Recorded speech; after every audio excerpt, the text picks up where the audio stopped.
আওয়ামী লীগ পতিত হয়েছে। আওয়ামী লীগ একটি নিকৃষ্ট অধপতিত স্বৈরাচারী শক্তি ছিল। গণমানুষের আন্দোলনে আওয়ামী লীগের পতন হয়েছে, ছাত্র জনতার আন্দোলনে আওয়ামী লীগের পতন হয়েছে। আওয়ামী লীগকে বাংলাদেশের মানুষ কোনো রাজনৈতিক শক্তি মনে করে না। আওয়ামী লীগ দুর্বৃত্ত,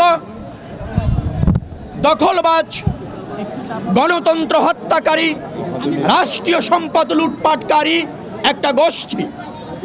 এদেশের মানুষ তাদেরকে নিকৃষ্ট এবং অধপতিত একটা গোষ্ঠী হিসাবে চিহ্নিত করেছে।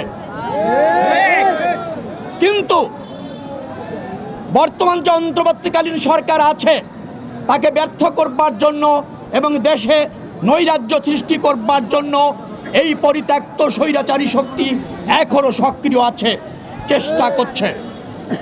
দেশ, জাতি এবং জনগণ সোচ্চার আছে। ঢাকা 10 আসনের বিএনপি তার অঙ্গ সংগঠনের নেতৃবৃন্দ সজাগ আছে, সক্রিয় আছে এবং প্রস্তুত আছে। দেশে কোনো নৈরাজ্য এবং অন্তর্বর্তীকালীন সরকারকে ব্যর্থ করার যে কোনো অপচেষ্টা যদি এই পতিত আওয়ামী শক্তি চেষ্টা করে, আপনারা তা রুখে দাঁড়াবেন। আপনারা রাজপথে ছিলেন, আছেন এবং আগামী দিনেও যতদিন পর্যন্ত নির্বাচিত সরকার এবং গণতন্ত্র দেশে প্রতিষ্ঠিত না হয়, জনগণের সরকার যতদিন পর্যন্ত প্রতিষ্ঠিত না হয়, আপনারা সবাই সজাগ থাকবেন, সক্রিয় থাকবেন।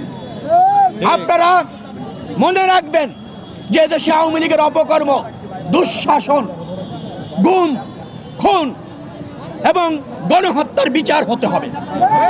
আওয়ামী লীগ কোনো রাজনৈতিক শক্তি নয়। অতএব বাংলাদেশের বিচারে তাদেরকে ফেস করতে হবে। তারপরে গণতন্ত্র এবং এদেশের গণমানুষের সরকার রাষ্ট্র গঠন করবে এবং যে সমস্ত নৈরাজ্য যারা সৃষ্টি করেছে তার পরিপূর্ণ তদন্ত এবং বিচার করবে। সেটাই হচ্ছে আমাদের অবস্থান।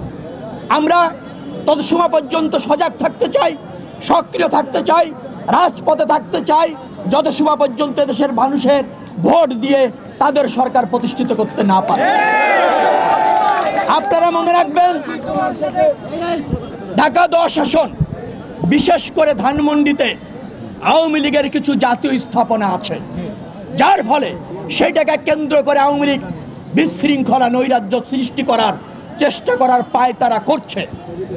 আপনারা রাজপথে আগে দিনে ছিপে থাকবেন, সজাগ থাকবেন, যে কোনো নৈরাজ্যের বিরুদ্ধে রুখে দাঁড়াবেন।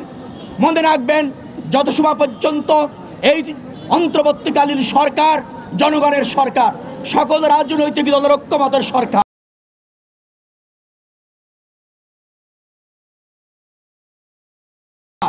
আমরা এই সরকারকে সফল দেখতে চাই এবং এই সরকার সফল হওয়ার জন্য যা যা পদক্ষেপ গ্রহণ করবে জনস্বার্থে, তার সাথে বিএনপি এবং সাধারণ মানুষের সমর্থন রয়েছে।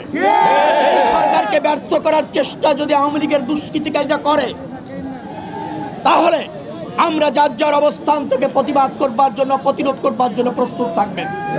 আমরা ইতিমধ্যে জেনেছি এই পতিত আওয়ামী লীগ সরকারের স্থানীয় পর্যায়ের অনেক নেতা 5 আগস্টের পরে যারা বিএনপিতে সক্রিয় হওয়ার চেষ্টা করছে, তাদের ছত্রছায়া থেকে নৈরাজ্য এবং রাজনীতিতে ফিরে আসার চেষ্টা করছে।